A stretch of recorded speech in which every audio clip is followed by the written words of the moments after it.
Richa's just, made a quiet joke, but please, congratulations, Richa. She's saying producer and reproducer. Richa's just had a baby girl just a few months ago. So congratulations, Richa, from us to you. All right. I want to begin with what the title of the session is, how women are redefining Indian cinema. A couple of years ago, it could have been how Indian cinema is redefining women. And I don't want to stick to cliches because I think we're in a very different space right now. And it's been a marquee year for Indian cinema.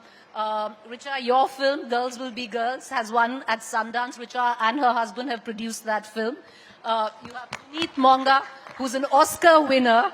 And her film, Elephant Whisperer, last year won at the Oscar Best Documentary. And congratulations, Kiran. We hear Kiran's film, Lapata Ladies, is our entry to the Oscars this year. And, what is very reassuring, and I'm not saying as a woman, but in India, is that you all happen to be women.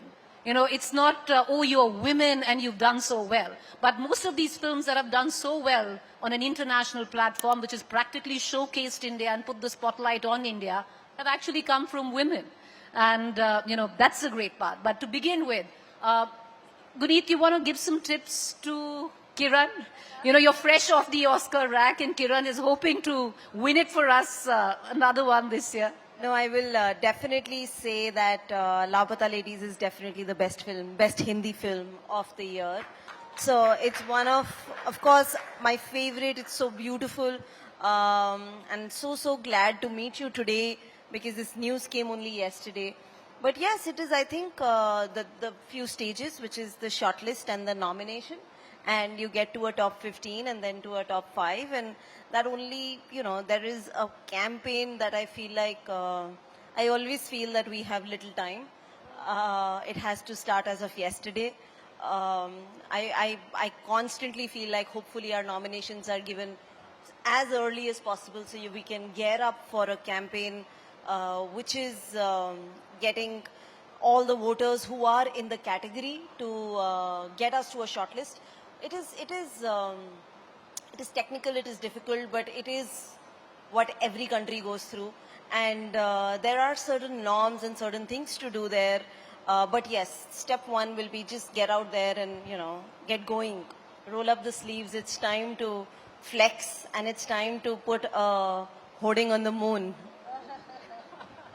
Well, congratulations and we wish you the best and we hope you get another Oscar back. And Guneet, we're going to talk a bit about, how we don't make it just an aberration. An Elephant Whisperer or an RRR for India is not just an aberration at the Oscars, where we continue to perform well and continue to bring home, an Oscar trophy. We're going to come, talk a bit about that.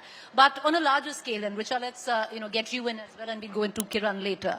It's been a fantastic year. If you look at India and cinema abroad, your own film, phenomenally well. You've won at Sundance. Payal Kapadia's film is, rave reviews across the country. Lapata Ladies, Guneet, your own film. What is it that we are doing right? Or do you think it's just the perfect storm? Everything is just coming together? I think the first thing to remember is that independent cinema of any kind needs support. Guneet has been my producer and she's often spoken about this, how we need to have more labs like art film Girls Will Be Girls. We found co-producers for it in France and in India. After we entered the script in the NFDC Film Bazaar, which happens in Goa every year, which is a Government of India initiative actually. So, and then there was a subsidy in place for a film like ours, which was a very, very small film. For that film to get back, say, some amount of spends, you have to have qualifying expenses, etc. But basically, you apply for a subsidy. The state of Uttarakhand at that time was considering offering a subsidy. And then 2 years ago, I think at Cannes, India announced a co-production treaty with France, whereby both countries could benefit if, films were made in India. So I think it's important to have some support like that. I mean, it's no coincidence that Girls Will Be Girls is an Indo-French co-production, as is Payal Kapadia's film. So you see, when you have structures in place, and some amount of like scholarship money or subsidy money or basically soft money that you don't have to return to the investor. It makes the job of the creators easier. So I would say that yes, we are doing something right in terms of script writing, but the talent was always there. It's good if we have some more structures like this in place whereby we can make sure that more films of good quality are produced out of India. Richa, was there an attempt to pick a particular storyline? In terms of script? What spoke to you about Girls Will Be Girls? Well, Girls Will Be Girls is a script that I've been involved in right from the beginning because my college batchmate wrote it and this was kind of our dream. So we are the girls from Girls Will Be Girls and this is our dream being taken to the international stage. I think the film is about a mother-daughter relationship, and I think my relationship with my director Shuchi Talati is also, female friendship is so important. I've turned to both of these women on stage for things that are non-professional to seek advice from them. And Aparna is sitting here. I speak to her many times about things that matter to all of us in our professional and sometimes even personal lives. I think female solidarity, women standing by each other, teamwork and looking out for each other is very, very crucial. And I think it bears good results in the world today. Sisters in solidarity, sisters in arms. There's so much one can keep, speaking of that. But Kiran, there's also somewhere down the line, just because you're a woman producer, a woman director, to go with the burden of trying to give out a social message through a film. Do you think, that bears on you sometime, especially during Lapata Ladies, or was it just a byproduct? Because it was very breezy in a lot of ways. Yeah, well, actually, the story spoke to me, I think, particularly because it was a story of two girls searching for their freedom, for their opportunity, for their voice. So I think stories like that interest filmmakers like me intrinsically, especially because I feel stories of women and by women we do not see enough. I think it's exceedingly important that we invest much more in women storytellers, in producers, in actors, in projects helmed by women. So I don't think it's a byproduct. I think, in fact, if anything, it made me realize that I'm actually most keenly aware and most keenly interested in women's experiences. And I'll probably continue to want to have interesting and nuanced women characters in everything that I do. I'll tell you a story, Kiran. So when your film, released, at that time we were in the thick of elections. And I'm a political reporter. And I have two producers who are both women. And we were in the back of beyond of East UP, if I'm not wrong, Jaunpur. And I remember at night, and we were keeping 20-hour, days. And at night, both these girls who are very young, like I'm 41, both these girls must be 25. And they kept telling me, Preeti, you have to watch this. We're doing 20-hour shifts. Just go to sleep, you have to wake up at 5.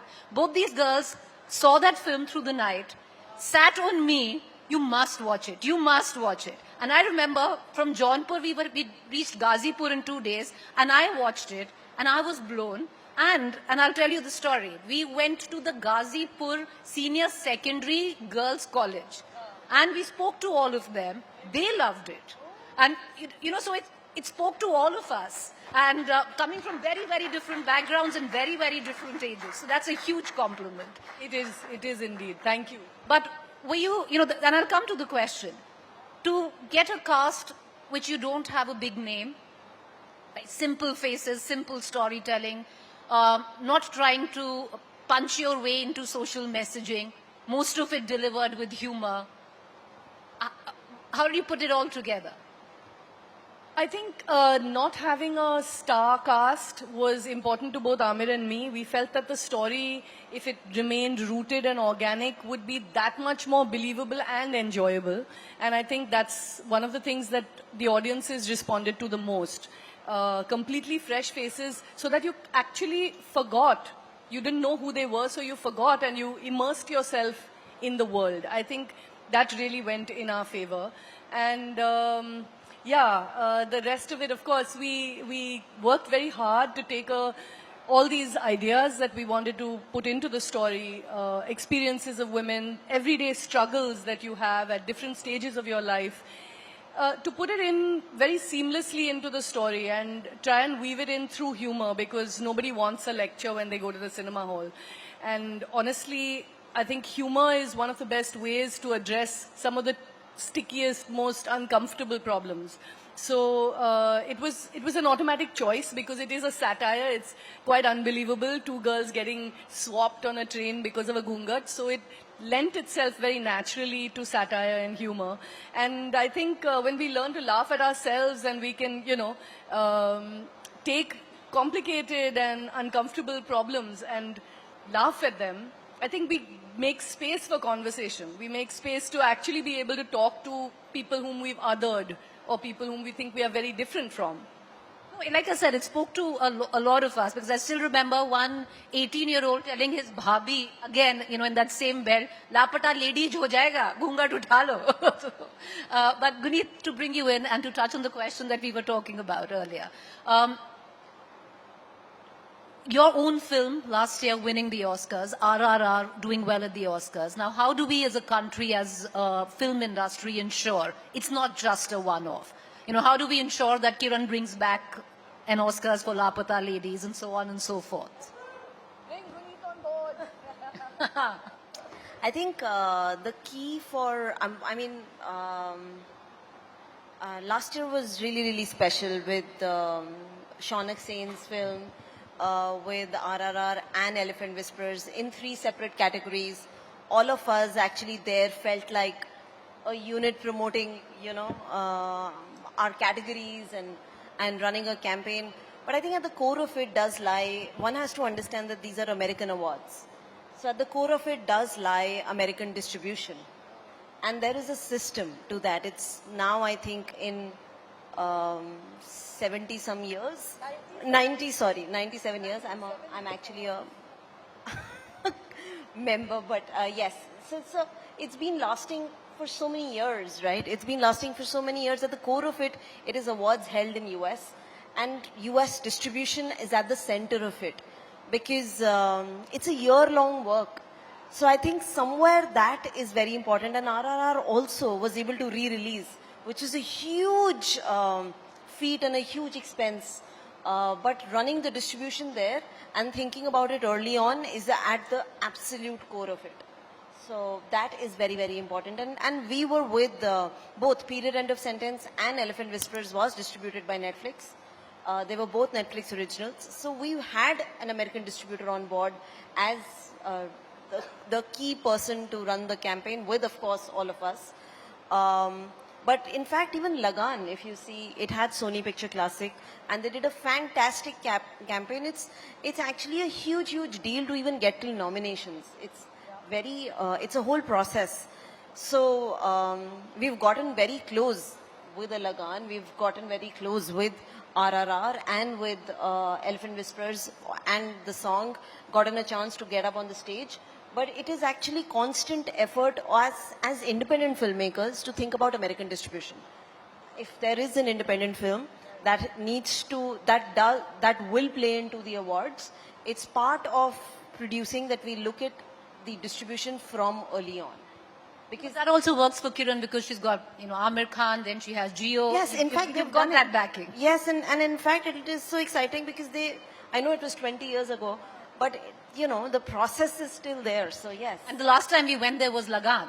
And now we are going back with Lapata Ladies. Richa, you have produced a film, you've reproduced recently, and you're also an actor. And you were fantastic in Hira Mandi. And Hira Mandi has also, I think, the amount of acclaim, the amount of appreciation on a global stage, I think very, very few series have gotten, and I think Hira Mandi would be one of them. And to pick that role, to play that character with the flamboyance and, I would rather the rawness of it was spectacular. So balancing both, now producing as well as trying to pick roles that matter to you. Thank you for saying that about Hira Mandi. I'm glad it did well. Netflix released some numbers, and It's done even better than anybody, I think, and the makers had any idea about. Um, One of the reasons trying to become a producer, or I'm producing now, is to have more creative control over my own destiny as an artist, and to be able to have more of a say in how a film is marketed, produced, how it's positioned, who we can cast. Like, I don't, if we were not making an independent film and the budget was perhaps higher, we would have needed what is called a name actor. And now we have newcomers in the film, and Kanni Kusruti, who of course is enjoying the glory from All We Imagine Is Light. She's a fantastic actress. But I mean, we would have been forced to justify taking a star who could carry off the load of this budget of the film. So everything kind of plays together. And being on this side, of course, has made me quite humble. I understand how challenging the life of a producer is. For a film like RRR, you will need stars.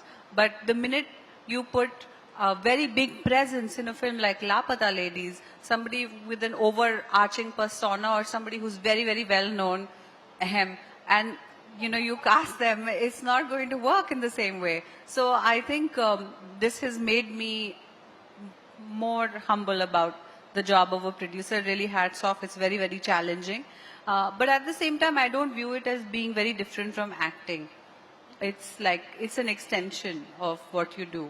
Especially now, gone are the days where a producer could just throw bags of money and just get stuff done. Now, these people sitting here, they are putting their soul and their heart, and they're trying to decide the creative destiny of the script by pulling in the right kind of people who will do the music, who will do the costume, who's good with period dramas, who's good with these kind of sets, what kind of dialect will we use, who will sort of market the film. These are all very crucial decisions, and they fall on on the shoulders of the producer. So it's an extension of acting, I would say. And more actresses today are turning to production. I know Tapsi Pannu has, Kriti Sanon is producing.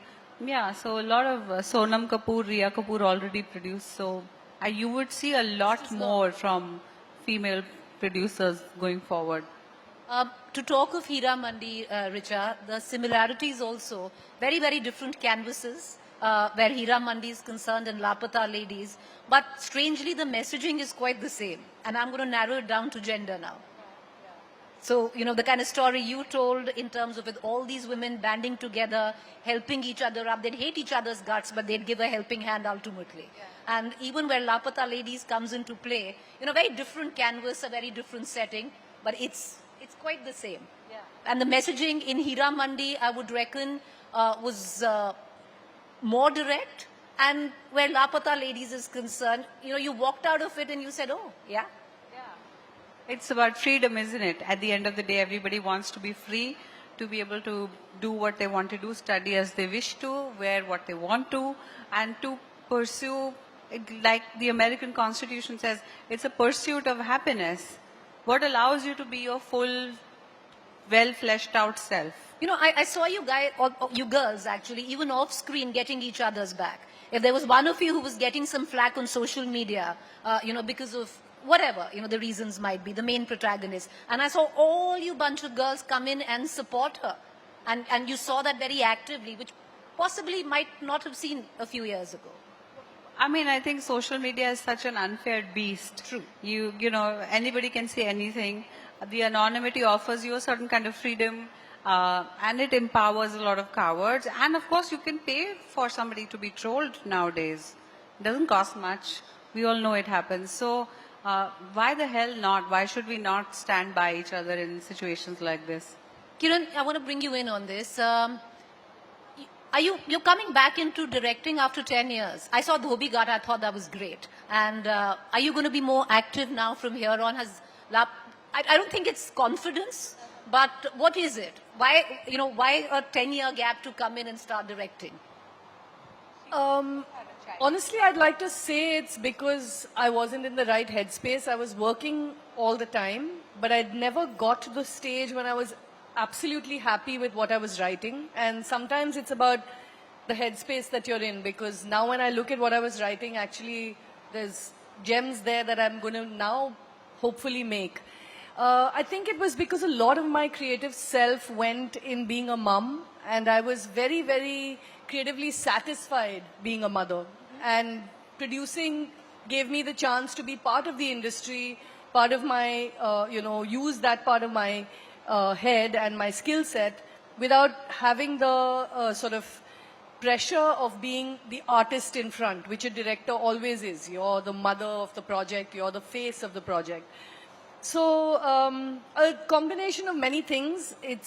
We started work on Lapata technically in 2018 when we read the script. So it had been 7 years since my film had released. But I have a lot of things that I've written. I think also, women pride ourselves on being multitaskers and doing so many things, when actually we should really stop and ask for more help and say that, look, actually I would really like to pause everything and direct a film. But you feel a sense of responsibility in making sure that everybody else is also doing well along with you. Your family, your work colleagues, everyone else. And that's something I think that as women we need to do. Step up and ask for help and look after ourselves. Are we going to see you direct more now? Absolutely. I'm hoping to, for sure. And I'm going to bring in both Guneet and, first you, Kiran. And all of you can answer that question. And you touched on this right in the beginning, and we're running out of time, is how important or how helpful is it to be surrounded with other women in your workspace? Your AD's woman, is a woman I know. Yes. Does that help you? Absolutely, and I think in my working career going forward, I'm going to ensure that I have at least 50% women in my cast and crew list. Because that's the only way we'll actually ensure that women get a place at the table. We have to do it ourselves. No, even here, we're putting this all together, and, I turn to, and that's a woman. And I'll say, okay, we have to do this, that's a woman I'm talking to. But Guneet, to bring you in on this. I said that at the Oscar speech, and it never gets old. Don't wait for a seat on the table. Create your own table and sit on it and invite your people. So, I think I think forever I've been in a corner, and that corner is shiny because, you work towards that. And at the core, I feel that we are not each other's competition. We never were. That's patriarchy. We are actually each other's companion. And when one woman walks through the door, she just makes space for 10 more. And at the core, it is about how we talk about each other when we are not in the room together. And that is standing up against patriarchy. It's very difficult to explain patriarchy. It's years of patriarchy. But today, it is about being companions. And companionship and women friendships are beautiful, are empowering, are a gift for us. Just one more question, Guneet. From Elephant Whisperers now to Kill, you're producing Kill. It's just, the genres are two entirely different worlds. What made you do so? And I believe it's getting remade in Hollywood? Yes, I actually love it when people put me in a box, because then I can jump right out of it. Because why not? Because I can. As a producer, I love telling stories, and I can tell all kinds of genres, and I'm excited, fascinated. It's just that whatever I step into, I want to be able to make the best version of it. And I do try that. So Kill was very well rewarded, picked up by Lionsgate for their first foreign language film for a US distribution. We sold around the world. After Lunchbox, it was actually Kill that did 10x more business than even Lunchbox. So I'm just happy that, it was my first time doing action, but we made sure we did it as well as we could on a global standard. So. Richa, you want to weigh in on that question, which both of them have spoken of getting women in the team. I'm a political journalist, and I've been out, and at times when you speak to women, they'll say, जात पात नहीं होना चाहिए, पर अगर जात होना चाहिए, हमारा जात है महिला. महिला जात के लिए कुछ नहीं होता है. So, do you think it's important to, get women working with you? So, Does that help you? Is that a part of your process? I'm reading that as well, so I'll keep it very brief. When we were trying to crew up for Girls Will Be Girls, which is again a feminist story, we realized that there are very few women in the lighting department in Bollywood and actually in general in the film industry. So we applied for a grant to Berlinale, the Berlin Film Festival, and we won a grant and we ran a free of cost lighting workshop in association with Light and Light. It's called Undercurrent, the second edition of which will happen this year, whereby we trained girls who wanted to become gaffers, cinematographers, but didn't have the training. And it actually even forced a lighting rental, Grips rental house to evaluate and be like, yeah, lighting ke liye to koi course aisa hai nahi. So they devised a course. We selected 10 girls, we paid them a stipend so they could take time off their normal jobs and they learned basics of lighting, and today one of them is a gaffer, one worked on our set. So sometimes I feel, sometimes when Guneet says make your own table, sometimes you also have to buy the wood and then, get everything together and make sure if it's not been done before, that you find a way in which to do it. And you'll be surprised how many people just join in because they realize, okay, there's nothing in it for them. So they're just doing it out of a desire to help out and a desire to create the next generation of female technicians, and they come on readily to help. You know, that's the best, if I can say, casteist statement that I've heard. If it comes down to that you're a clan and you're watching out for your own. I thank all three of you. And thank you. Ladies and gentlemen, please raise a very warm applause. 10 years ago, one would have said that this is a great time to be women in the film industry, but that doesn't matter. You guys are hitting it out of the park. And you just happen to be women. Thank you. Thank you.